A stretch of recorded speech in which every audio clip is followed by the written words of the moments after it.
I got the idea I wanted to start farming real seriously. I guess this is one of the things the Lord kept laying on me. I always wanted to be a farmer. That way, that was why I studied farm management, record keeping, shop, and soils. I made the decision to sell my farm management company and used my plane to spot the poor doing farms in this area. I did this prior to selling the company.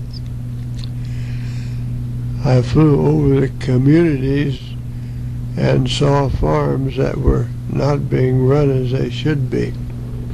They weren't putting the cropland to the right crops. They weren't handling the rotation right, not using good management.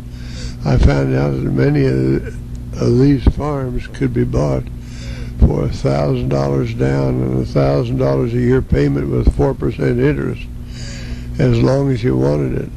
That appealed to me, and I found some pretty good farms that could be bought, and that's what I did. I put the land to crops like it should have been, handled the rotation right.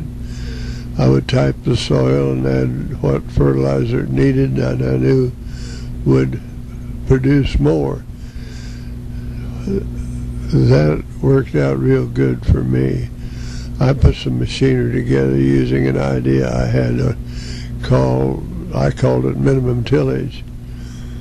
With this method you could cut costs way down and absolutely keep any water from running off or losing any soil.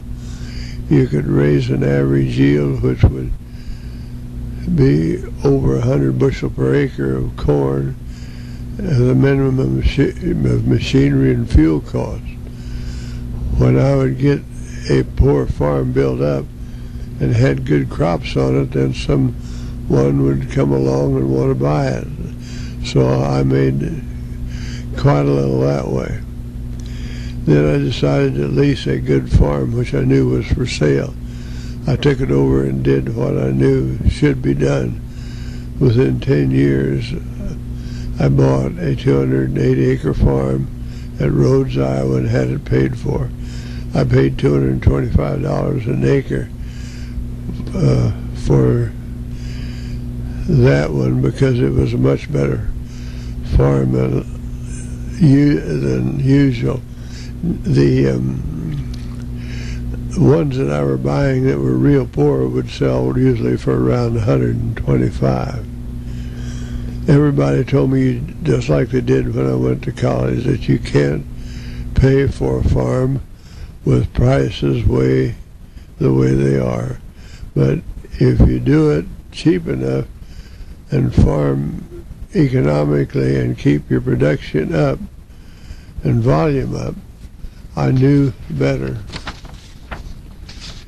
You can sure do it, and I knew how to do that because that's been what I'd been doing all along for years. In addition to the farm, I had all my machinery, the improvements on the farm, grain bins, feeding systems, livestock buildings, and all the livestock paid for in 14 years.